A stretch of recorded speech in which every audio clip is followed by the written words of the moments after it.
దేవుని నామకి మహిమ కలుగును గాక. ఇప్పుడు వచ్చిన మీ అందరికీ ప్రభు పేరట వందనాలు. ఇంతవరకు ప్రభువుని మనం ఆరాధన చేసాం. ఈ యొక్క పునరుద్ధాన దినమందు ప్రభు సన్నిధిలో మనము కొద్ది నిమిషాలు దేవునికి వాక్యాన్ని మనం విందాం. దేవుని మాటలు మనం ఆలకించి దేవుడు మనతో ఏం మాట్లాడనే ఉంటున్నాడు అటు మాటలు మనం విని మన ఆత్మీయ జీవితాన్ని బలపరుచుకుందాం. ప్రభువుకు దినదినము ఏం చేపడదాం, దగ్గర అవుదాం. ప్రభుత్వ సహవాసాన్ని కలిగి ఉందని దయచేసి గమనించిన చాలా మంది అవకాశాన్ని వినియోగించక ఏం చేస్తారని పోగొట్టుకుంటారు. అర్థం కాదు, ఆత్మీయులకి అది అర్థమవుతుంది, ఆత్మీయ హీనులకి అర్థం కాదు. ఆదివారం దినాన దేవుని సన్నిధానికి వెళ్ళాలి, ప్రభువును స్తుతించాలి, ఆరాధించాలి. ఎంత సమయము? మహా అయితే 2 గంటలు. ఆ 2 గంటలు కూడా నీరసంగా ఉంది, కడుపు నొప్పిగా ఉంది, జ్వరం వస్తుంది, పని ఉంది, పనికి వీటిని ఏమంటారు? సాకులు చెప్పడం అంటారు. వీటిని ఏమంటారు? సాకులు చెప్పడం. ఇది కాదు ముఖ్యం కావాల్సింది. దేవుని సన్నిధికి నీకు నీరసంగా ఉంది కాబట్టి ఎక్కడికి వెళ్ళాలా? దేవుని సన్నిధికి వెళ్ళాలి. నీరసంగా ఉంది కాబట్టి దేవుని సన్నిధికి వెళ్ళాలి. ఆ నీరసం దేవుడు ఏం చేస్తాడు? తొలగించి వేస్తాడు. ఎందుకు? నా సన్నిధికి నా బిడ్డ వచ్చాడు కాబట్టి ఆ నీరసం నేను తీసివేస్తాను. దేవునికి అసాధ్యం అదేమన్నా కాదు. జ్వరంగా ఉంది, ఓకే, నిజమే కావచ్చు, అయినా ఓపిక తీసుకుని రా దేవుని సన్నిధికి వస్తే దేవుడు ఏం చేస్తాడు? ఆ జ్వరాన్ని తీసివేస్తాడు. అలా ఎంతో మంది స్వస్థపడ్డ వాళ్ళు ఉన్నారు, దేవుని ఆరాధిస్తూ స్వస్థపడిన వాళ్ళు ఉన్నారు, దేవుని స్తుతిస్తూ స్వస్థత పొందుకున్న వాళ్ళు ఉన్నారు, దేవుని మాటలు, దేవుని వాక్యాన్ని వింటూ దేవుని స్వస్థతను పొందుకున్న వారు ఎంతోమంది ఉన్నారు. అది ఆత్మీయ హీనులకే అర్థం కాదు. అర్థం కాక ఇంట్లో ఉంటారు, జ్వరం ఉంది, కాలు నొప్పి, తలకాలు నొప్పి, నీరసం అని చెప్పేసి ఇంట్లో పడుకుంటారు. అది మంచిది కానే కాదు. అర్థమవుతుందా? ఆత్మీయులు ఎలా ఉన్నా సరే దేవుని సన్నిధికి వెళ్ళాలి. మరీ నడిచే ఓపిక లేనప్పుడు తప్ప, అర్థమవుతుందా? నడిచి నించోలేని పరిస్థితిలో ఉన్నప్పుడు తప్ప దేవుని సన్నిధికి రావడం మాత్రం మానేయద్దు. ఎందుకంటే నించున్న ఓపిక కూడా లేనప్పుడు వాళ్ళు దేవుని సన్నిధికి రాలేరు కాబట్టి వాళ్ళు ఇంటి దగ్గర ఉండి ప్రభుతో గడపవచ్చు, పడుకొని. తప్పు కాదు. అలాంటి పరిస్థితులు ఉంటే తప్ప మిగతా ఎలాంటి పరిస్థితులు ఉన్నా సరే దేవుని సన్నిధికి రావాలి. చాలా మంది పని కోసం పరుగులు పెడుతుంటారు. ఏదో సంపాదించుకుందాం, పనికి వెళ్దాం, 1000 వస్తుంది, 2000 వస్తుంది, 500. అది తప్పు. దేవుని సన్నిధికి రావటం మనకు ఎంతో ఆశీర్వాదకరం. అది ఇప్పుడు అర్థం కాదు, రాను రాను అర్థమవుతుంది. దినాలు గడిచిపోలది అర్థమవుతుంది. ఆ వాల్యూ ఏంటి, ఆ విలువ ఏంటి అనేది. ఒక మాట చెప్పమంటారా? దేవుడు మంచి ఆరోగ్యం ఇస్తున్నాడు, అవునా కదా? ఒక ఆరోగ్యం తీసేస్తే ఏం చేయగలడు మనిషి? ఇప్పుడు ఆరోగ్యంగా ఉన్నాడు కాబట్టి పనికి వెళ్తున్నాడు. ఆదివారం కూడా ఆ ఆరోగ్యం తీసేసాడు అనుకో, అప్పుడు ఏం చేస్తాడు? ఏం చేయలేడు కదా. ఆ పనికి వెళ్ళలేడు, సంపాదించలేడు, మూలన పడిపోయి హాస్పిటల్ తిరుగుతూ ఉన్నది మొత్తం ఖర్చు పెట్టుకోవడం తప్ప ఏం చేయలేడు, ఉన్నది కూడా పోగొట్టుకుంటాడు. కాబట్టి జాగ్రత్త. దేవుని సన్నిధికి ప్రతి ఆదివారం తప్పకుండా రావాలి. మన స్థితిగతులు ఎలా ఉన్నా సరే. అమ్మమ్మ ఎంత నీరసంగా ఉన్నా, జ్వరంగా ఉన్నా ఆదివారం ఎప్పుడైనా ఆగినట్టు చూశారు మీరు? ఎప్పుడైనా ఒక్క వారమైనా చూసారా? అవసరమైతే ఎక్కడ ఏదైనా ఊరు వెళ్ళినా సరే అక్కడ చర్చి అక్కడ ఉందామని చూసుకుని మరి వెళ్ళి. ఎంత శ్రేష్టమైనటువంటి విషయం తెలుసా? నా తల్లి ప్రతి ఒక్క వారం కూడా ఎట్టి పరిస్థితుల్లోదే ఆగినట్లు నేను ఎప్పటి వరకు చూడలేదు.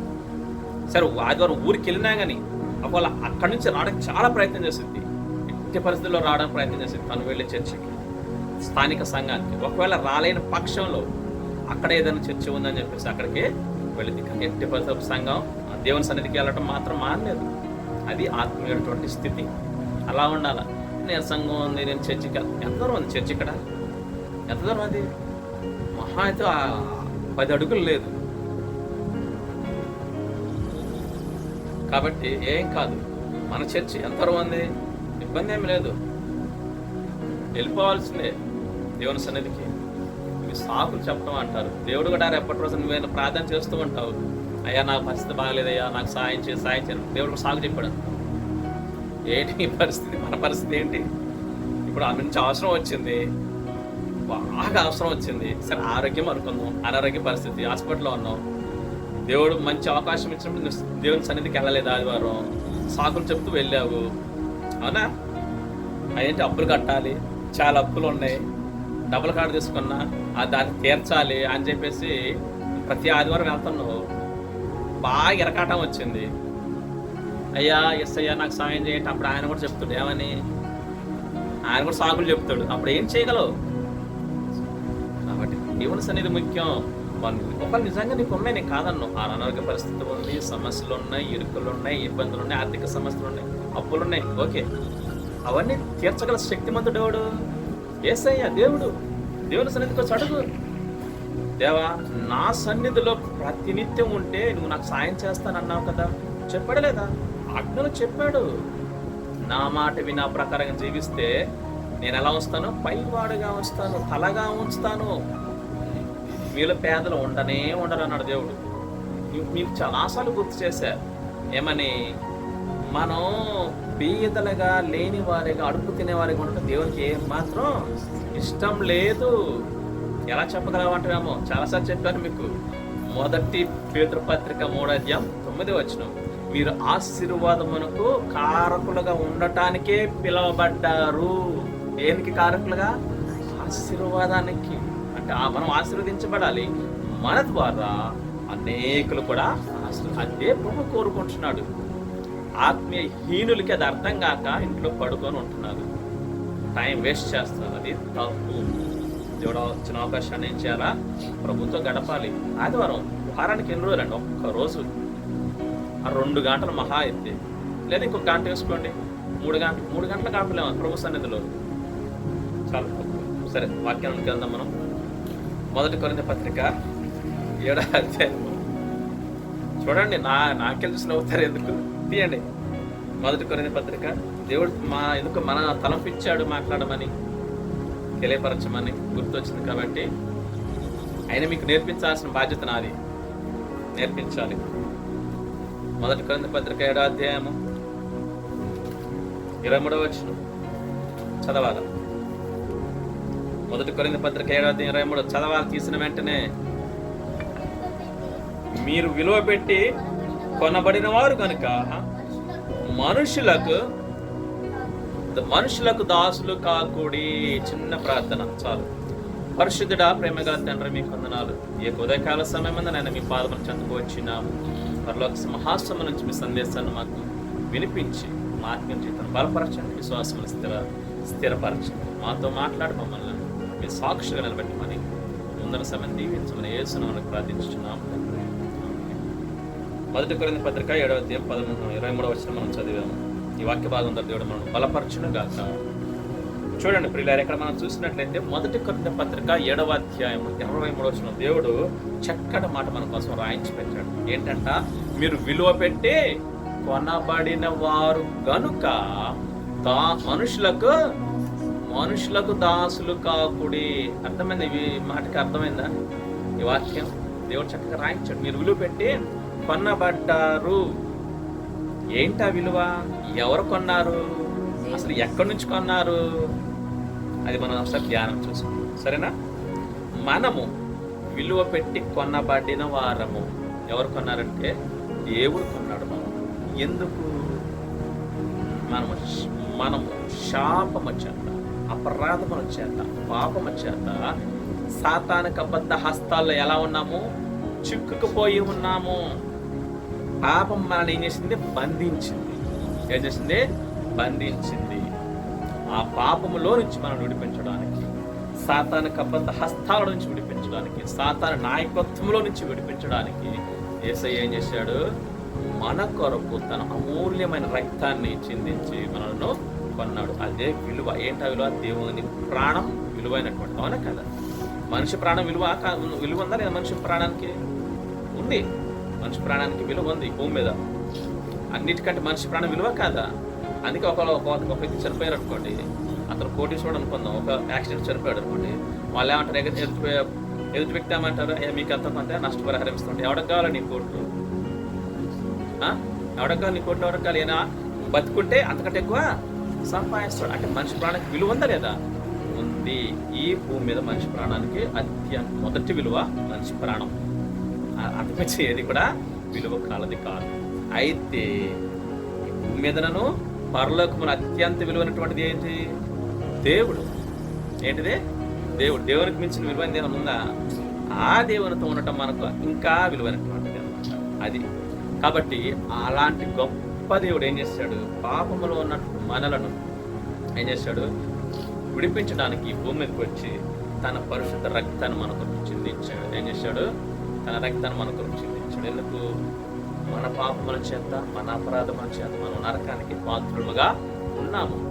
మనం పుట్టుకే ఎలాంటిది? పాపముతో మనం పుట్టాము. అందుకే కీర్తనకారుడు 51 కీర్తనలు ఏమంటాడు?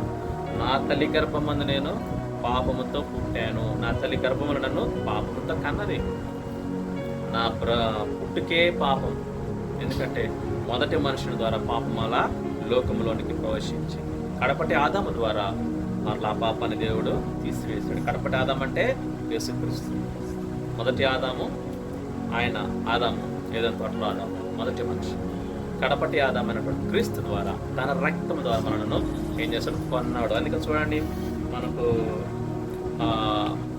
సరే కాబట్టి దేవుడు మనల్ని విలువ పెట్టి కొన్నాడు అనమాట. దేవుడు తన స్వరక్తాన్ని ఇచ్చి మనల్ని కొన్ని ఏం చేశాడు? తన సంఘంలో చేర్చాడు. కాబట్టి మీరు మనుషులకు దాసులు అవ్వద్దు. దేవుడు ఏం చెప్తున్నాడు? స్పష్టంగా చెప్తున్నాడు, మీరు మనుషులకు దాసులుగా ఉండకూడదు. అర్థమవుతుందా? మనల్ని పాపంలో ఉంచుకున్నాడు కాబట్టి మొదటిగా పాపమని మనం దాసులుగా ఉండకూడదు. పాపను తీసివేశాడు. ఆ తర్వాత ఎవరికి దాసులుగా ఉండొద్దు అంటున్నాడు? మనుషులకు దాసులుగా ఉండొద్దు అంటున్నాడు. ఎందుకు అంటే మనుషులు ఎలాంటి వారు? మనుషులు మనల్ని మోసం చేస్తారు, నమ్మక ద్రోహం చేస్తారు, నమ్మించి మోసం చేస్తారు, వెన్నుపోటు పొడుస్తారు. అవునా కదా? జరుగుతూనే లేదు. సొంత తల్లిదండ్రుల బిడ్డలను ఏం చేస్తున్నారు ఈ రోజుల్లో? అంతటి భయంకరమైన పరిస్థితులు మనం చూస్తున్నాం. సొంత తల్లిదండ్రులకే బిడ్డల మీద ప్రేమ ఉండటం లేదు. చెడు సంబంధాలు పెట్టుకొని, చెడు సహవాసాలకు అలవాటు పడి, డబ్బుకు ఆశపడి సొంత పిల్లల్ని మరి కబళించి వేస్తున్నటువంటి దినాల్లో మనం ఉన్నాం.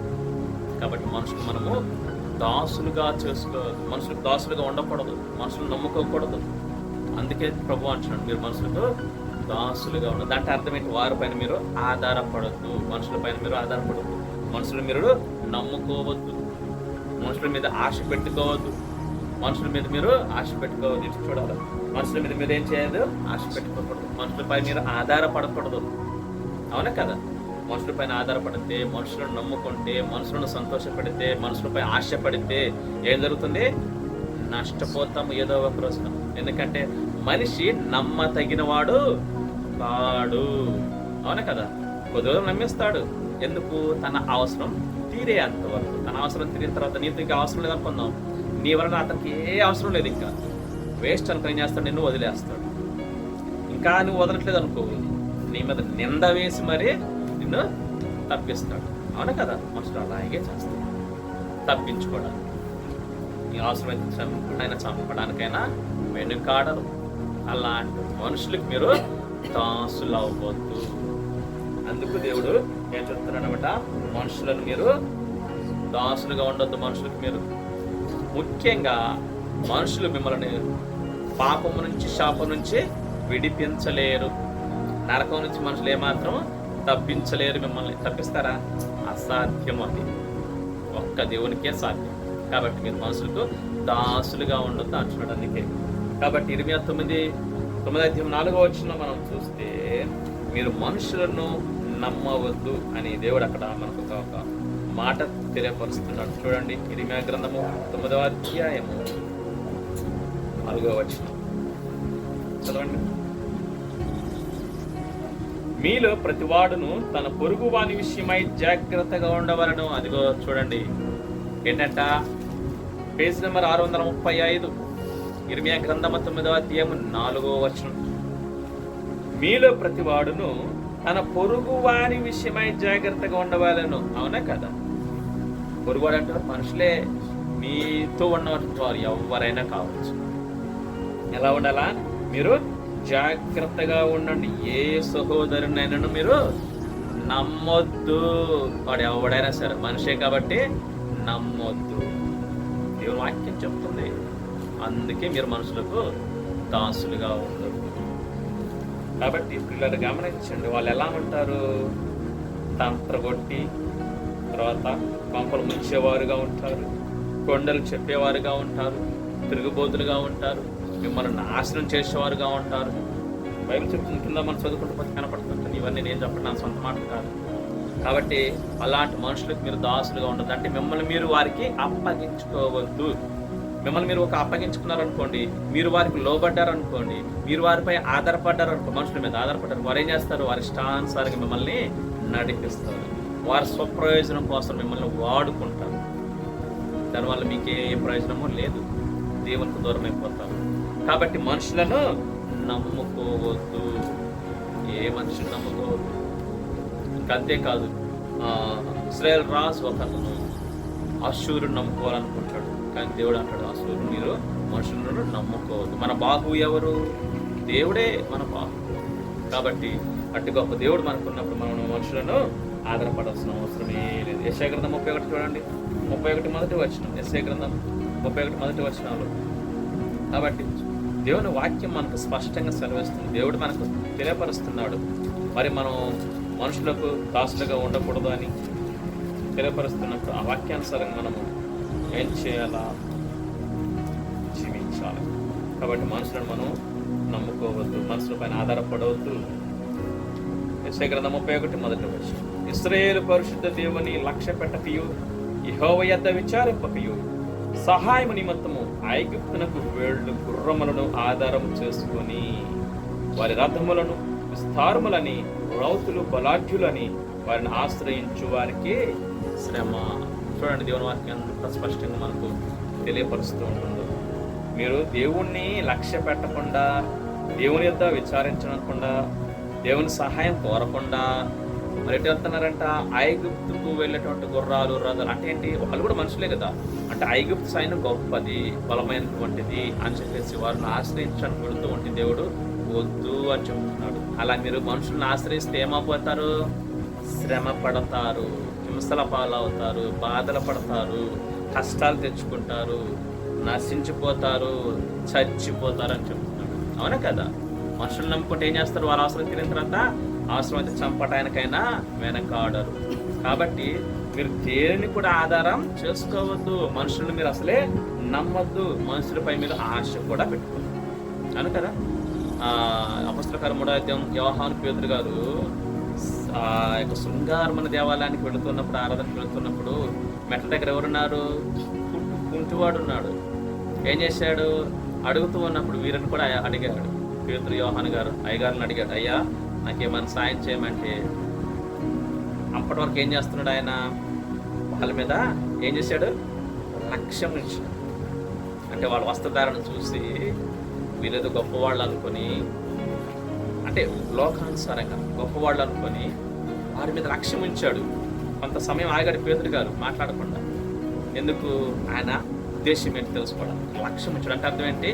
మీరు నాకేదో గొప్పది ఇస్తారు. ఆయన ఆశపడేది ఏంటి? డబ్బు ఆశపడు.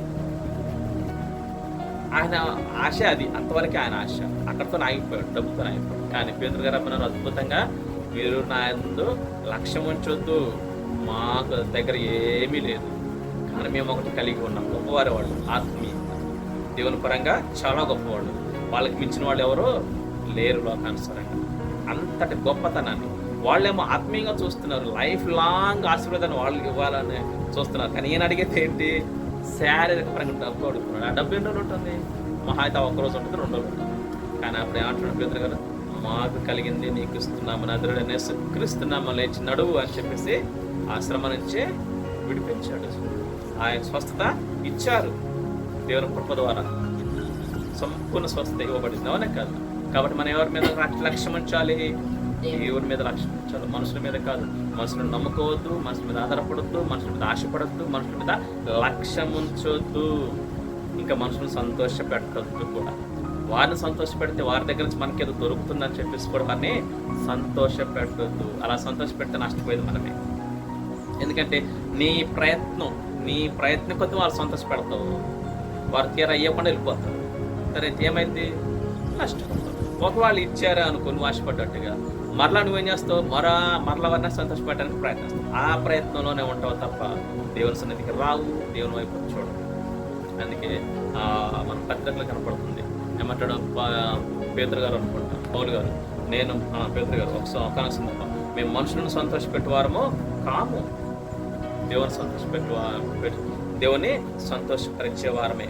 మేము మనుషుల మాట వినేవాళ్ళం కాదు, మనుషులను సంతోషపెట్టేవారము కాదు, కేవలం దేవుణ్ణే మేము సంతోషపెట్టాలి. అందుకు పౌలు గారు కూడా అంటారు, మేము మనుషులను సంతోషపెట్టడానికి చూస్తున్నామా?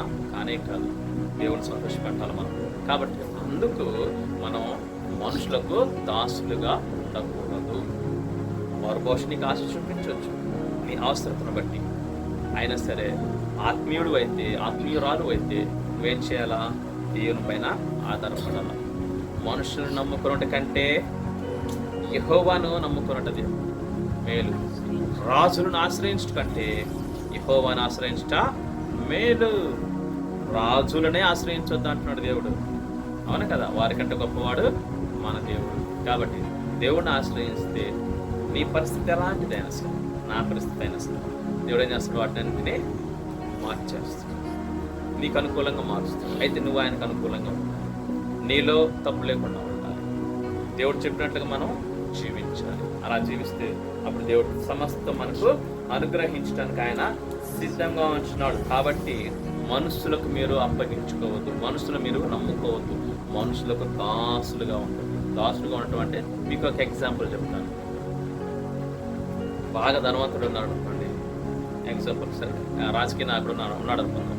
అతని చుట్టూ ఎప్పుడు మనుషులు ఉంటారా? పన్ను పాటలు మానేసి ఆయన వైపే తిరుగుతుంటారు. అవునా కదా? ఎందుకు? ఆయన మనకి ఏదైనా సాయం చేస్తాడని, ఆయన మనల్ని పోషిస్తాడని. శారీరక పరంగా పోషించవచ్చు, శారీరక పరంగా పోషించవచ్చు, డబ్బు ఇవ్వచ్చు. అదే నిత్య జీవనం తీసుకెళ్తా పరలోకానికి తీసుకెళ్ళదు. కాబట్టి మనం మనుషులకు దాసులుగా ఉండకూడదు. ఆ తర్వాత రెండవదిగా పాపానికి దాసులుగా ఉండకూడదు. దేవుడు ఒకసారి రక్షించాడు, అవునా? ఒకసారి రక్షించాడు, తర్వాత తన బిడ్డలుగా మనల్ని స్వీకరించాడు, మన సంఘంలో, దేవుని సంఘంలో నిలిపాడు.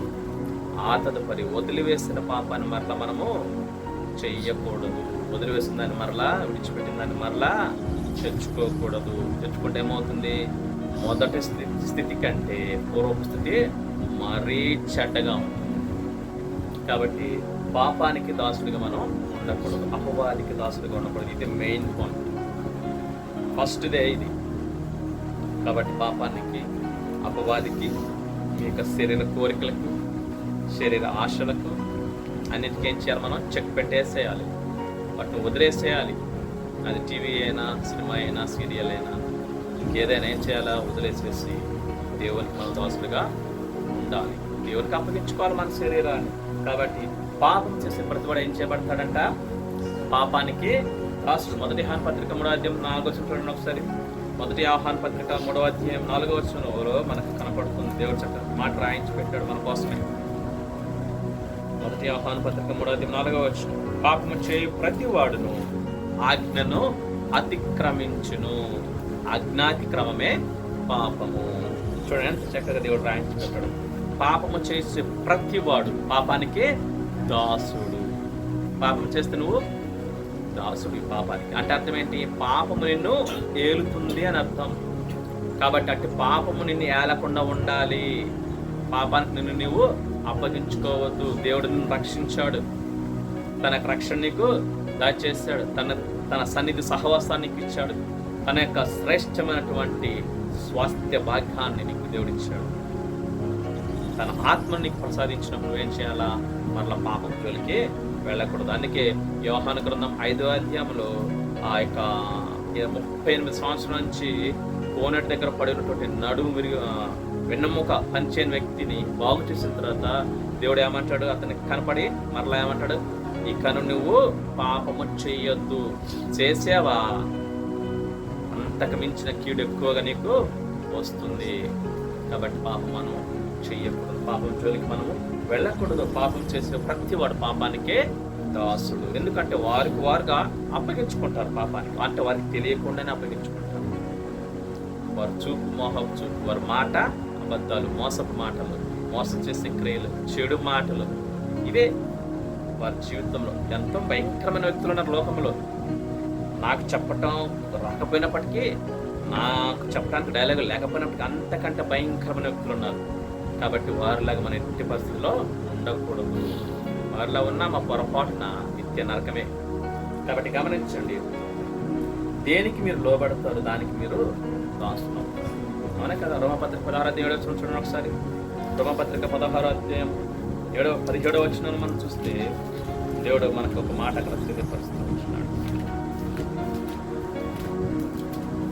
6 రోమపత్రిక 6వ అధ్యాయం 17వ వచనం. మీరు పాపమునకు దాసులై ఉంటిరి గాని ఏ ఉపదేశ క్రమమునకు మీరు అప్పగింపబడతారో దానికి హృదయపూర్వకంగా లోబడిన వారై పాపము నుండి విమోచింపబడి నీతికి దాసులై. చూడండి 17వ వచనం. మీరు పాపమునకు దాసులై ఉన్నారు గత జీవితంలో. కాబట్టి ఉపదేశ క్రమాన్ని మీరు ఎప్పుడైతే అంగీకరించారో ఆ తర్వాత మీరు నీతికి దాసులు ఇవ్వడం. కాబట్టి గమనించండి, పాపము చేసే ప్రతి వాడు పాపానికి దాసుడు. దేనికి నువ్వైతే లోపడతావో దానికి నువ్వు దాసుడు. అదే అధ్యాయం 23 చూడండి. ఎలానగా పాపం వలన వచ్చే జీతము మరణం. పాపం వలన ఏమొస్తుంది? మరణము వస్తుంది. శారీరక మరణము వస్తుంది, ఆత్మ మరణం కూడా వస్తుంది. కాబట్టి గమనించండి, పాపము వలన మరణము వస్తుంది. చాలా జాగ్రత్త. ఇంకోసారి యాకోబు పత్రిక అనుకుంటాను. యాకోబు పత్రిక పాపము దురాశ గర్భము ధరించి చేయుటను కనుక పాపము పరిపక్వమై మరణానికి అంటుంది. యాకోబు పత్రిక ఉంటుంది అన్నమాట. కాబట్టి గమనించండి, మనం పాపము జోలికి మరలా వెళ్ళకూడదు. అది ఏదైనా కావచ్చు. దేవుడు వదిలివేయమన్నది వదిలేసేయాలా, విడిచిపెట్టమని విడిచిపెట్టాలా. మళ్ళీ దాన్ని చేస్తే మనం నరకానికి వెళ్ళిపోతాం. చాలా జాగ్రత్త. యాకోబు పత్రిక 1:15 వచనం. దురాశ గర్భము ధరించి పాపమును కనగా పాపము పరిపక్వమై మరణమును కానును. చూడండి ఎంత భయంకరం అన్నమాట. చిన్న ఒక దురాశ నీలో ఉండకూడదు. ఆశ ఉండొచ్చు కానీ దురాశ ఉండకూడదు. నీకు పనిచేసి డబ్బు సంపాదించుకోండి ఆశ ఉండొచ్చు. నీ పని చేస్తే అంత వస్తుంది, రోజుకు 500 వస్తుంది అనుకోండి, అంత దాంతో నువ్వు తృప్తి పడాలా. అంతేకాని రోజుకు నాకు 10,000 కావాలనుకోవటం దురాశ. ఎందుకు? నీ శక్తి ఎంత? 500 సంపాదించే శక్తి నీది. నీ శక్తి అంటే నీ బలం కావచ్చు, నీ జ్ఞానం కావచ్చు. నీ శక్తికి తగ్గట్టు, నీ సామర్థ్యానికి తగ్గట్టు నువ్వు సంపాదించుకుంటున్నావు, చాలు. నీ ఆశకు తగ్గట్టుగా వస్తున్నాయి. కానీ నాకు రోజుకి 1,00,000 కావాలంటే అది నువ్వు చేసే పని కాదు. అది దురాశ కాదా? సో అలా దురాశ ఉందనుకో, ఆ దురాశ ఏమంటే గర్భం ధరిస్తుందంటే అర్థం ఏంటి? ఆ దురాశ పెరిగి పెరిగి పెరిగి పెద్దదవుతుంది. ఈరోజు 1,00,000 అయింది, రేపు 1,00,000 అయింది, ఆ తర్వాత 10 కోట్లు కావాలనుకో. ఇవన్నీ దురాశే కదా. ఆ తర్వాత నువ్వేం చెయ్యరా అని పనులన్నీ చేస్తారు. అవన్నీ పాపమే. ఆ తదుపరి ఎక్కడో చోట కొట్టుకుంటారు పోలీసులు. ఏం చేస్తారు? ఇవన్నీ పాపాలన్నీ చూపిస్తారు. అంటే నువ్వు చేసిన పనులన్నీ కోర్టు జడ్జిమెంట్ పెడతారు. వాడు ఏం చేస్తాడా? చేయరా అని పనులు చేశావు కాబట్టి నీ వల్ల సమాజానికే లాస్, నష్టం. ఎంతమంది ప్రాణాలు తీసావు డబ్బు కోసం అని చెప్పేసి ఏం చేస్తారు? ఉరిశిక్ష చేశారు. మరణం వచ్చిందా లేదా? కాబట్టి దురాశ మనలో ఎట్టి పరిస్థితిలో ఉండకూడదు. కాబట్టి గమనించండి, ఆశపడు, ఆశ తగ్గట్టు పనిచేయి, సంపాదించు, వచ్చిందంతా తృప్తి పడు. అంతే తప్ప లేనిది మనకు కావాలనుకోవడం దురాశ. మనకున్నది మన శక్తి కొరది మనం సంపాదించుకోవచ్చు. కాబట్టి గమనించండి, పాపం వలన ఏమొస్తుంది? మరణము వస్తుంది.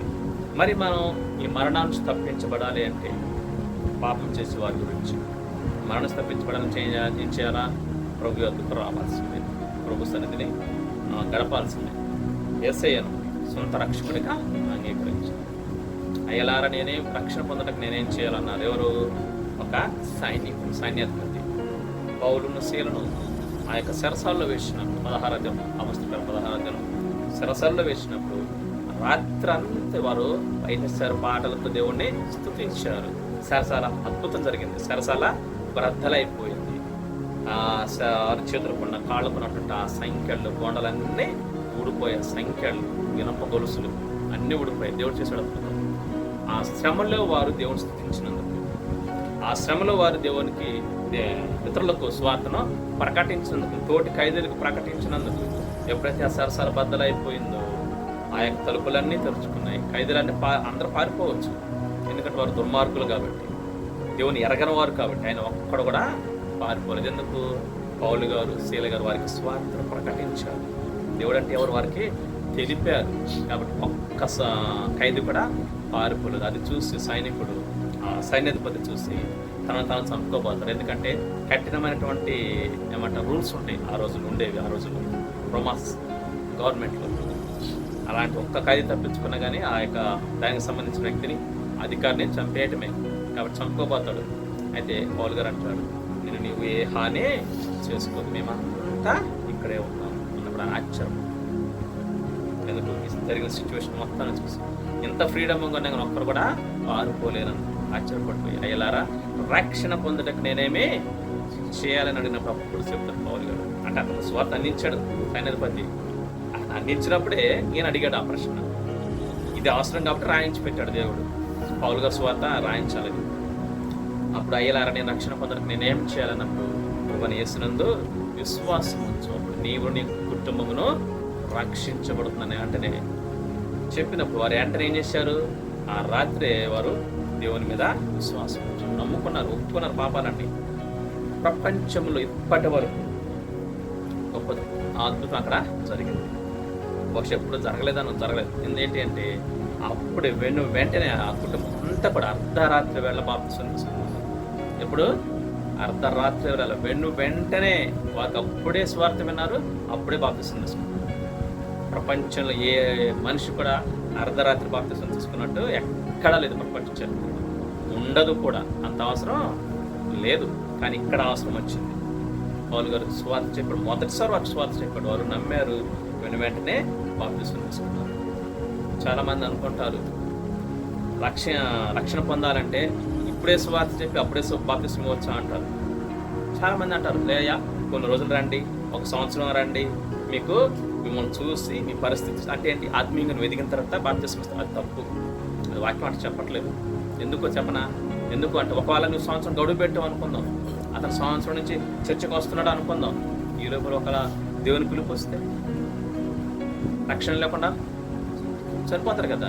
ఎవరు తప్పు? అప్పుడు ఎవడైతే వద్దనంటే వాడిది తప్పది. నువ్వు వెంటనే ఇవ్వచ్చు, తప్పులేదు. చిన్నపిల్లలు ఏం కాదు కదా, పెద్దవారే. కాబట్టి నాకు బాప్తిసం ఇవ్వటం అతను ఇష్టపడితే అయితే చెప్పాలి, దాని గురించి చెప్పినప్పుడు అతను ఇష్టపడితే ఇవ్వచ్చు. ఎందుకంటే బైబిల్ మనకు ఉంది కాబట్టి, ఆధారం ఉంది కాబట్టి. అంతేకాకుండా 8వ అధ్యాయం ఫిలిప్పు ఏం చేస్తాడు?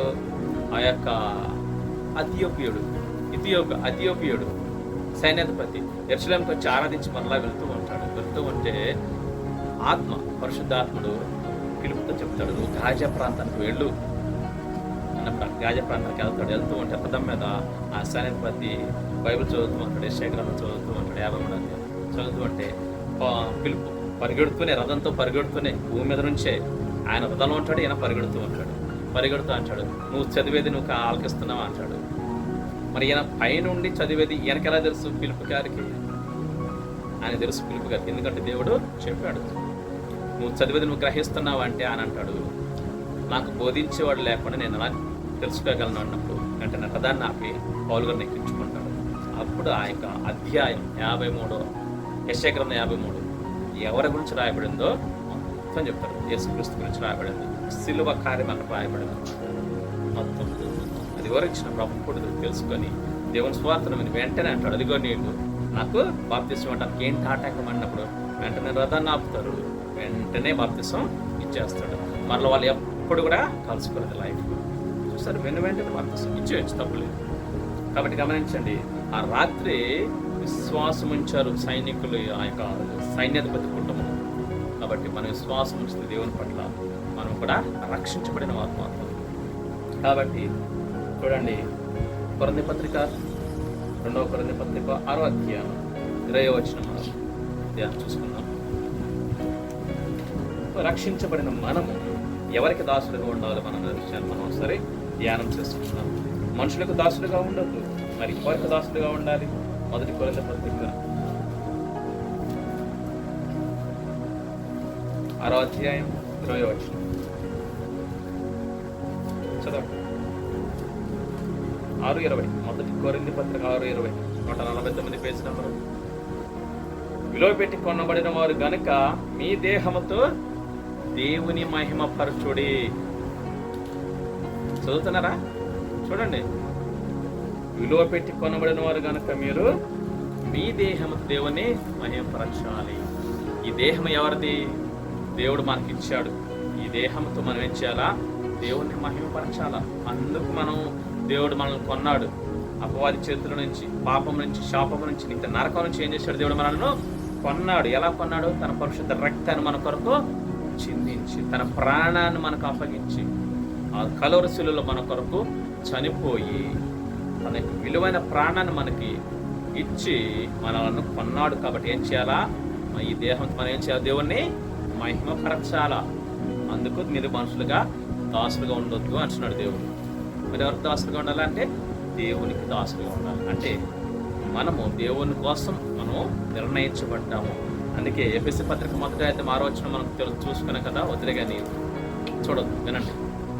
జగత్ పునాది వేయబడక ముందే తన కోసము, ఎవరి కోసము? తన కోసం, దేవుని కోసం మనం ఏం చేశాడు? ఏర్పాటు చేసుకున్నాడు. ఎప్పుడు? జగత్తుకు పునాది వేయకముందే. జగత్తు కంటే ఏంటి? ఈ సృష్టి లేనప్పుడే, ఈ సృష్టి లేనప్పుడే మనం ఏర్పాటు చేసుకున్నాడు. కాకపోతే మనకు అర్థం కాకపోవచ్చు. పలానా జీవను పలానా సంవత్సరంలో పలానా వారికి పుట్టాలి, పలానా దేశంలో పలానా ఊర్లో అని దేవుడు అప్పుడే నిర్ణయించి పెట్టాడు. నేనైనా సరే, మీరైనా సరే, ఎవరమైనా ఎప్పుడు దేవుడు నిర్ణయించాడు? జగత్తుకు పునాది వేయబడకముందే ప్రేమతో మనల్ని ఎన్నుకున్నాడు, ఏర్పాటు చేసుకున్నాడు. తన కోసము ఏర్పాటు చేసుకున్నప్పుడు మనం ఎవరి కోసం జీవించాలా? దేవుని కోసం జీవించాలా. అంతేకాని మన కోసం జీవించడం కోసం కాదు. ఏదో మనం బతకడం కోసం పని చేసుకోవచ్చు, తప్పలేదు, చేయాలి, బతకడం కోసం. అంతేకాని పనే బ్రతుకుగా బ్రతకకూడదు. ఏంటి? పనే బ్రతుకుగా బ్రతకకూడదు. సంపాదనే బ్రతుకుగా బ్రతకకూడదు. ఎంజాయ్ చేయడమే బ్రతుకుగా బ్రతకకూడదు. అర్థమవుతుంది నా మాటలో? అర్థమవుతున్నాయా? పనే బ్రతుకుగా అంటే ఏంటి? పని కోసమే నువ్వు బతకకూడదు. దేనికోసం బతకాలా? దేవుని కోసం. అంటే దేవుని కోసం బ్రతకడానికి మనం ఏం చేయాలా? మనం బ్రతకాలి, ప్రాణంతో ఉండాలి కాబట్టి పని చేసుకోవాలి. సో టోటల్గా మనం దేవుని కోసం బ్రతకాలనుకుంటాం. దేవుడు మనకి జీవితాన్ని ఇచ్చాడు కాబట్టి మనం ఈ భూమి మీద ఉన్నంత వరకు దేవుడు మన దేహంతో దేవునికి మహిమను తీసుకురావాలి. నీ చూపు ద్వారా, నీ మాట ద్వారా, నీ క్రియల ద్వారా, నీ ప్రవర్తన ద్వారా ఎవరికి దేవునికి మహిమ రావాలి. అంతే తప్ప టీవీలు చూస్తూ, సీరియల్ చూస్తూ, సినిమాలు చూస్తూ దేవునికి మహిమ రాదు.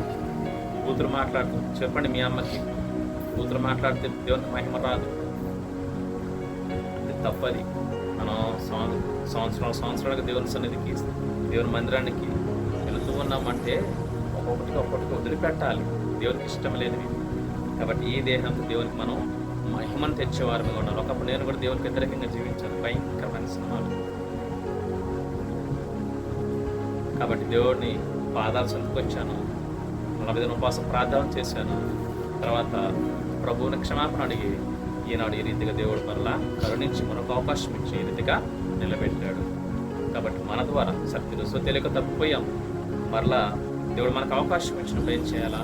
దేవుని కోసం మనము జీవించాలి. గతాన్ని వదిలిపెట్టేయండి. గతం గత. భవిష్యత్తు ఏంటి? మన ముందున్నటువంటి మన జీవితం ఏంటి? మనం ఎందుకోసం జీవించాలి? మనం ఎందుకు దేవుడు ఈ భూమి మీదకి తీసుకొచ్చాడు అనే విషయాన్ని మనం జ్ఞాపకం చేసుకొని దాని ప్రభు కొరకు మనము జీవించాలి.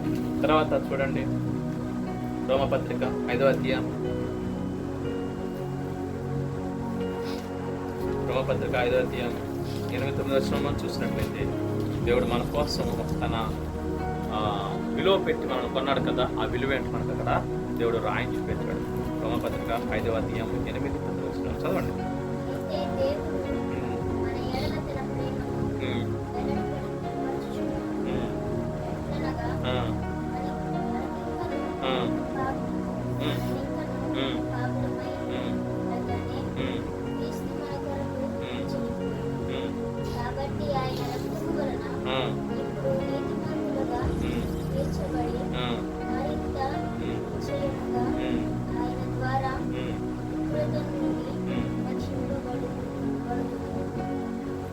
దేవుని స్తోత్రం.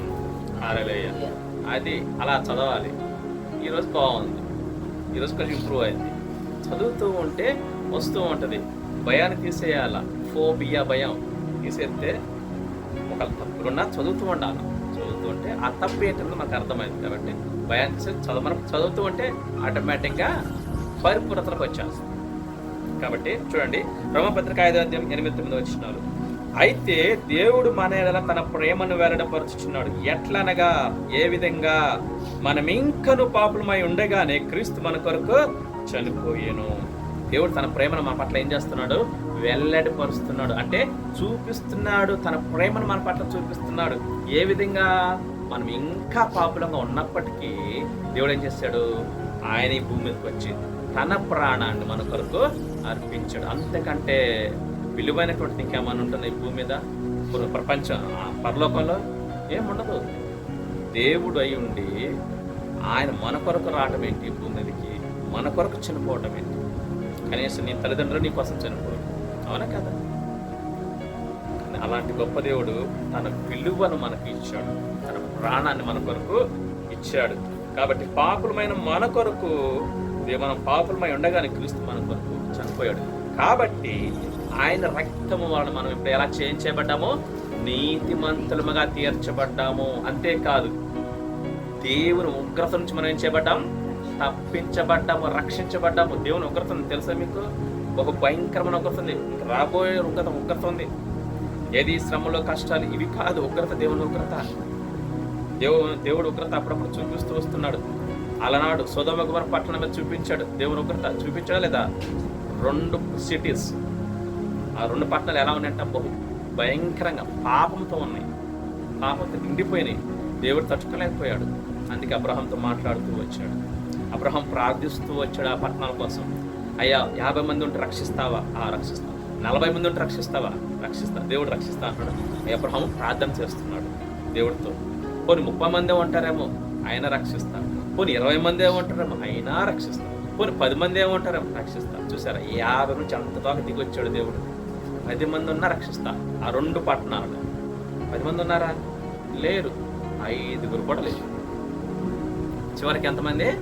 5 కూడా లేరు. ఒక్కడే ఉన్నాడు. ఎవరు? లోతు. ఆ లోతు కూడా ఎవరిని బట్టి? అబ్రహాముని బట్టి. లోతు కుటుంబం మాత్రం తప్పించబడింది. అఫ్కోర్స్ లోతు భార్య తనంతట తాను శాపం తెచ్చుకున్నది వేరే విషయం. దేవుడు లోతును బట్టి వారి కుటుంబాన్ని ఆ ఉగ్రత నుంచి తప్పించాడు, బయటికి తీసుకొచ్చాడా? తీసుకొచ్చాడు. తర్వాత అంతకంటే ముందు ఎవరో నీతిమంతుడైన నోవహు టైంలో, అప్పుడు కూడా దేవుడు ఉగ్రత చూపించాడు, ప్రపంచానికి చూపించాడు, భూమి మీదకి చూపించాడు. సొదొమ గొమొర్రా పట్టణాల మీద, కేవలం 2 పట్టణాల మీద చూపించాడు. కానీ నోవహు టైంలో ప్రపంచాన్నే నాశనం చేసేసాడు దేవుడు. అది దేవుని ఉగ్రతే. ఎందుకంటే అప్పుడు కూడా భూలోకం అంతా ఏం చేయబడింది? ఆరాధ్యం. ఆ పుస్తకం ఆదికాండం ఆరాధ్యం. భూలోకం మొత్తం ఏం చేయబడింది? చెడిపోయింది, బహు భయంకరంగా చెడిపోయింది.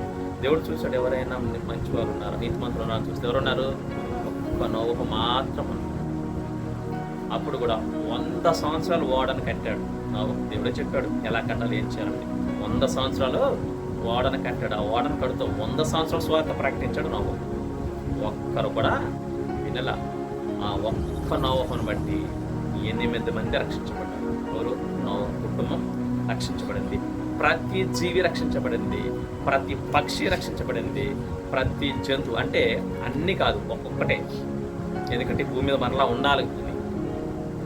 అలా నోవహును బట్టి దేవుడు రక్షించాడు. మనం ఎక్కడి నుంచి వచ్చాము? కాబట్టి గమనించండి, క్రీస్తు తన యొక్క ఉగ్రతలో మనలను ఏం చేస్తున్నాడు? తప్పించాడు. ఎప్పుడు నువ్వు దేవుణ్ణి స్వీకరించాడు. ఆయన తన ప్రాణాన్ని మన కొరకు అర్పించి తన విలువైనటువంటి ప్రాణాన్ని మనకు పెట్టాడు. అదే విలువ. అంతకు మించిన గొప్ప విలువ మరొకటి లేదు. కాబట్టి గమనించండి, దేవుడు ఆ పుస్తకం 28 దేవుడు తన స్వరక్తం ఇచ్చి మనల్ని సంపాదించి తన సంఘంలో మనల్ని నిలిపాడు. కాబట్టి అట్లా దేవునికి మనం ఏం చేయాలా? దాసులుగా ఉండాలి, కానీ మనుషులకు దాసులుగా ఉండద్దు. పాపానికి దాసులుగా ఉండదు. చాలా జాగ్రత్త. మనుషులుగా దాసులుగా ఉన్నా, పాపానికి దాసులుగా ఉన్నా నరకమే గతి. ఎవరు కూడా మరి దాసులుగా ఉండాలి? దేవునికి మాత్రమే నువ్వు లోబడి జీవించాలి. దేవుడికి మాత్రమే నువ్వు ఇష్టంగా జీవించాలి. దేవునికి నువ్వు దాసుడిగా ఉండాలి. ఆరాధ్యం చూడండి, రోమపత్రిక 6:22 మనకు చక్కటి మాట అక్కడ కనపడుతుంది. రోమపత్రిక అక్కడే ఉన్నారా? చదవండి. రోమపత్రిక 6:22 అయినను ఇప్పుడు పాపము నుండి విమోచింపబడి దేవునికి దాసులైనందున పరిశుద్ధత కలుగుటయే మీకు ఫలము, దాని అంతము నిత్య జీవము. ఏంటా నిత్య జీవం? పరలోకం. చూడండి, ఇక్కడ దేవుడు చక్కటి మాట రాస్తున్నాడు. మీరు మనుషులకు దాసులుగా ఉండొద్దు, అపవాదికి దాసులుగా ఉండొద్దు, పాపానికి దాసులుగా ఉండొద్దు, నీకు నువ్వే దాసుగా ఉండకూడదు. ఈ విషయం తెలుసా? నీకు నువ్వే దాసుడివి. ఏంటది చెప్పండి? నీకు నువ్వే సినిమా, బద్దాక సినిమా, నీకు నువ్వే సినిమా దాసుడివి. నీకు నచ్చింది చేసుకోవటం, నీకు నచ్చింది నువ్వు తినటం, నీకు నచ్చినట్టు జీవించటం అంటే అర్థం ఏంటి? నీకు నువ్వే దాసుడు. అలా కూడా ఉండొద్దు. మరి ఎవరికి ఉండాలా? ఎలా ఉండాలా? పాపము నుండి నువ్వు విమోచించబడ్డావు, పాపము నుంచి నువ్వు దేవుడు రక్షించాడు కాబట్టి ఆ దేవునికి నువ్వు దాసుడైనందున పరిశుద్ధతను దేవుడు నీకు ఇస్తున్నాడు. దాని ఫలం ఏంటి? పరిశుద్ధత ఇవ్వటం వల్ల నీకు ఫలం ఏంటంటే పరలోక రాజ్యం, నిత్య జీవము. పరలోకంలో నిత్య జీవం అది కావాల్సింది. కాబట్టి నువ్వు దేవునికి దాసుడిగా ఉన్నట్లయితే అంటే అర్థం ఏంటి? దేవుడు చెప్పింది నువ్వు చేస్తే అని అర్థం. దాసుడు అంటే అర్థం ఏంటి? చెప్పింది చేయటం అని అర్థం. సో దేవునికి మనం దాసులుగా ఉంటాం అంటే అర్థం ఏంటి? దేవుడు చేయని చెప్తున్నాడు, అది చేస్తే చాలు, అదే మనం దాసులుగా ఉన్నట్టు అర్థం అన్నట్టు. కాబట్టి అలా ఉంటే మనకు పరిశుద్ధ జీవితము ఉంటుంది, నీతిగా ఉంటాము, పరలోక రాజ్యంలో ఉంటాము. తర్వాత పై వచనం చూడండి, 19వ వచనం కూడా మనం చూస్తున్నట్లయితే, మీ శరీర బలహీనతను బట్టి మనుషు రీతిగా మాట్లాడుతున్నాను, ఏమనగా అక్రమము చేయుటకై దాసులు మీ అవయములను అక్రమం చేయుటకై అక్రమమునకును మీ అవయములను దాసులుగా ఎలాగో అప్పగించుతారో. ఇప్పుడు గత కాలంలో అక్రమం చేయటానికి, అపవిత్రతకు, అక్రమమునకు మీ అవయములను ఏ రీతిగా దాసులుగా అప్పగించారు పాపానికి. కాబట్టి ఇప్పుడు ఏం చేయాలా? దేవుడు మిమ్మల్ని రక్షించుకున్నాడు కాబట్టి అదే రీతిగా పరిశుద్ధత కలుగుటకై ఇప్పుడు మీ అవయములను నీతికి దాసులుగా అప్పగించండి. దేవుడు ఏమంటున్నాడు? మొదటికి మీరు వారికి దాసులుగా ఉండాలి, దేవునికి దాసులుగా ఉండాలి. ఆ తర్వాత నువ్వు పాపానికి కాదు, మనుషులకు కాదు, నీతికి దాసులుగా ఉండాలి. అంటే అర్థం ఏంటి? నువ్వు నీతిగా జీవించాలి, మంచివాడుగా జీవించాలి. దేవుని వాక్యం ఏం చెప్తుందో ఆ ప్రకారంగా నువ్వు జీవిస్తే దాని ఫలం ఏంటి? పరలోక రాజ్యం. ఫలితం పరిశుద్ధంగా జీవిస్తావు, నీతిగా జీవిస్తావు, దేవుడు చెప్పింది చేస్తావు. కాబట్టి దేవుని ఆజ్ఞలు నువ్వు నెరవేరుస్తావు కాబట్టి నీకు ప్రతిఫలము దేవుడు ఇస్తాడు. కాబట్టి గమనించండి, యోహాను సువార్త 15వ వచనంలో చక్కటి మాట మనకు రాయించాడు. దేవుడు మనను ఎలా చూస్తున్నాడో చూడండి. ఇప్పటి వరకు మనం ఎవరికి దాసులుగా ఉండాలని చెప్పుకున్నాం, ఇప్పుడు దేవునికి దాసులుగా ఉండాలని చెప్పుకున్నాం. అదే దేవుడు ఏమంటున్నాడు చూడండి, అద్భుతమైన మాట. మనుషులకు మీరు దాసులుగా ఉండకూడదు అంటున్నాడు. అవునా? అవును. పాపానికి దాసులుగా ఉండకూడదు అంటున్నాడు. మరి ఎవరికి దాసులుగా ఉండాలా? దేవునికి దాసులుగా ఉండాలి. అదే దేవుడు ఇక్కడ ఏం చెప్తున్నాడు వినండి. యోహాను సువార్త 15:15 చదవండి. అంత చక్కటి మాట. 96 పేజీ నెంబర్ 19. దాసుడు తన యజమానుడు చేయు దానిని ఎరగడు కనుక ఇక మిమ్మును దాసులని పిలవక స్నేహితులు అని మిమ్మల్ని పిలుస్తున్నాను. ఎందుకనగా నేను నా తండ్రి వలన వినే సంగతులన్నింటినీ మీకు తెలియచేసి తిని. చూడండి, దేవుడు ఏమంటున్నాడు? దాసునికి అన్ని విషయాలు చెప్పడు యజమాని. అవునా కదా? ఈ దాసుడు ఏం చేయాలో అదే చెప్తాడు. అంతేకాని ఆ యజమానికి సంబంధించిన అన్ని విషయాలు దాసునికి చెప్తాడా? పనుడికి చెప్తాడా? చెప్పడు. పనుడు ఏం చేయాలో ఆ పనే చెప్తాడు. అవునా కదా? నువ్వు వెళ్ళే పలానా పని చేయని చెప్తాడు. అంతేకాని అయ్యా నాకు ఇంత ఉంది, నాకు ఇది ఉంది, నాకు అవన్నీ చెప్తాడు. ఇంట్లో పని అన్నీ చెప్తాడు. మరి ఎవరు చెప్పుకుంటారు? స్నేహితులు చెప్పుకుంటారు. మామూలుగా అన్ని విషయాలు స్నేహితులతో పంచుకుంటారు. ఎందుకంటే వీడు నా స్నేహితుడు కాబట్టి నేను అన్ని విషయాలు పంచుకుంటాను. స్నేహితులతో నిరభ్యంతరంగా అన్ని విషయాలు పంచుకుంటాం. అవునా కదా? అదే దేవుడు అంటున్నా అన్నమాట. నేను మీ నుంచి మిమ్మల్ని దాసులని పిలవట్లేదు. ఏమంటున్నాడు? మీరు నా స్నేహితులు అంటున్నాడు. దేవుడు దాసుడిగా ఎంచట్లా మనల్ని. ఆయన మనం దేవునికి దాసులుగా ఉండాలి. అంటే అదేంటి? దేవుడు చెప్పింది చెయ్యాలి. అలాంటి గొప్ప దేవుడు ఏమంటున్నాడు? మీరు నా దాసులు కాదయ్యా, నా స్నేహితులు అంటున్నాడు. అంటే స్నేహితుడికి ఇంట్లో అన్ని స్వేచ్ఛ ఉంటుందా ఉండదా? నా స్నేహితుడు ఉన్నాడు, బాగా ఫ్రెండ్, 90 తీసుకొచ్చి అన్ని చూపిస్తానా లేదా? అసలు ఉన్నాను రోజులు ఇంట్లో ఉంచుకుంటానా లేదా? ఉంచుకుంటాను. అది స్నేహం అంటే. కాబట్టి నేను మిమ్మల్ని ఏమంటున్నాడు దేవుడు మనల్ని తన స్నేహితులుగా చేసుకుంటున్నాడు. చూడండి ఒకసారి, మనల్ని విలువ పెట్టి కొన్నాడు. ఆ తర్వాత ఏం చేశాడు? నిత్య రాజ్యాన్ని వారసులు చేశాడు. ఆ తర్వాత ఏం చేశాడు? స్నేహాత్వ దాసులుగా ఉంచాడు. ఆ తర్వాత పెంచుతున్నాడు ఒక్కొక్కటి. ఆ తర్వాత స్నేహాన్ని ఇచ్చాడు.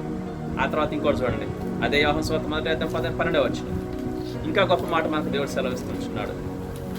ఇదంతా దేవుని ప్రేమ అండి. తన యొక్క శాశ్వతమైన ప్రేమను మన పట్ల చూపిస్తున్నాడు. కాబట్టి స్టెప్ బై మనల్ని ఏం చేస్తున్నాడు? పరిపూర్ణతలకు నడిపిస్తూ ఎక్కడికి తీసుకెళ్తున్నాడు చూడండి. 1:12 వచ్చిన తన్ను ఎందరు అంగీకరించరు, యోహాను సువార్త 1:12 వచ్చిన తన్ను ఎందరు అంగీకరించరు వారికి అందరికీ, అనగా తన నామమునందు విశ్వాసం ఉంచిన వారికి దేవుని పిల్లలగుటకు ఆయన అధికారము అనుగ్రహించును. దేవుని స్తోత్రం. అర్థమైందా? ఏమర్థమైంది?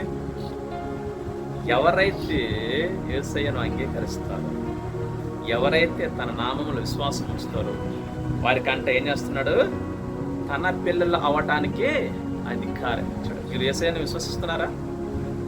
మీరు దేవుని నమ్ముకున్నారా? దేవుని విశ్వసిస్తున్నారా? మాట్లాడండి. దేవుని నమ్ముకున్నారా? దేవుని విశ్వసిస్తున్నారా? బాప్తిసం తీసుకున్నారా? మరి ఇదే ఏంటిది? మనమందరం కూడా దేవుని పిల్లలం, దేవుని వారసులం. చూడండి, ఎక్కడి నుంచి ఎక్కడ దాకా తీసుకెళ్ళిపోయి దేవుని వారసులు అంటే అర్థం ఏంటి? ఇక దేవునికి మనకి ఏది కూడా చెప్పాలా? దేవునికి మనకి ఏది కూడా రహస్యం అనేది ఏది కూడా లేదు. దేవునికి సంబంధించిన సమస్తము మనదే. మీ తండ్రికి సంబంధించిన సమస్తం మీదేనే కదా. అలాగే మన తండ్రికి సంబంధించిన సమస్తము మనది. అలాంటప్పుడు మనం అడుకోవాల్సిన అవసరం ఏంటి? ఇతరులను, అవునా కదా? ఇతరులపై ఆధారపడాల్సిన అవసరం ఏంటి? ఇతరులను సంతోషపెట్టాల్సిన అవసరం ఏంటి? ఇతరులను నమ్ముకోవాల్సిన అవసరం ఏంటి? అవునా కదా? మన తండ్రి ఎవరు? పరమ తండ్రి దేవుడు. ఆయనకు అసాధ్యమైంది ఏనుందా? లేదు. ఫిలిప్పీ పత్రిక సమస్తము ఆయన ద్వారా మనకు కలిగింది. అది రోమపత్రిక అంటాడు. ఏమంటాడు? దేవుడే తాను మనకు అప్పగించుకున్నప్పుడు సమస్తాన్ని ఇవ్వడానికి ఎందుకయ్యా ఆయన మేము ఆలస్యం చేస్తాడు? సమస్తమును సమకూడి మేలు కలగటానికి దేవుడు మనల్ని ఏం చేస్తున్నాడు? ఈ రీతిగా జరిగిస్తున్నాడు. కాబట్టి మనం భయపడాల్సిన అవసరం లేదు. మనం ఎలాంటి వారు? విలువ పెట్టి కొనబడిన వారు. కొనటం మాత్రమే కాదు, తన స్నేహితులుగా ఎంచుకున్నాడు. స్నేహితులుగానే కాదు, తన పిల్లలుగా మనలను మరి దత్తపుత్రత్వాన్ని మనకు ఇచ్చాడు. అవునా కదా? మనకు దత్తపుత్రత్వపు ఆత్మనిచ్చాడు. అంటే అర్థం ఏంటి? తన పిల్లలుగా మనలను చేసుకున్నాడు. కాబట్టి మనలో దేవుడు దత్తత తీసుకున్నాడు. తన సమస్తను మనకి ఇచ్చాడు. కాబట్టి గమనించండి, అలాంటి మనము రాజులకు రాజు, ప్రభులకు ప్రభు మన తండ్రి. మరి అలాంటి వారసులమై ఉండి మనం మనుషులకు ఎందుకండి దాసులుగా అప్పగించుకోవాలి? మనుషులు ఎందుకు నమ్ముకోవాలా? మనుషులపైన ఎందుకు ఆధారపడాలా? మనుషులు ఎందుకు మరి ఆశపడాలి మనుషులపైన? అవునా కదా? కాబట్టి దేవుని మీద నమ్మకం పెట్టుకో, దేవుని మీద ఆధారపడు, దేవునిపై ఆశపడు, దేవుని సంతోషపెట్టు.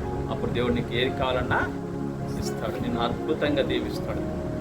దేవునికి అసాధ్యమైంది ఏది కూడా లేనే లేదు. కాబట్టి గమనించండి, మనం దేవునికి దాసులంగా ఉండాలి. అంతేకాదు, దేవునికి స్నేహితులుగా ఉన్నాం. దేవుడు చెప్పింది మనము చేయాలి. ఆయన వారసులం. మనం దేవుని యొక్క వారసులం. సమస్తాన్ని దేవుడు మనకు అనుగ్రహించేశాడు. పొందుకోవటమే నీ వంతు. ఏంటి? పొందుకోవటమే మన వంతు. అంతే. దేవుడు మనకు సమస్తం ఇచ్చేసాడు. ఎప్పుడో ఇచ్చేసాడు. సమస్తం మనకు అనుగ్రహించాడు. చూడండి, చివరిగా రోమపత్రిక 6:12-13 మనం చూసుకొని ముగించుకుందాం.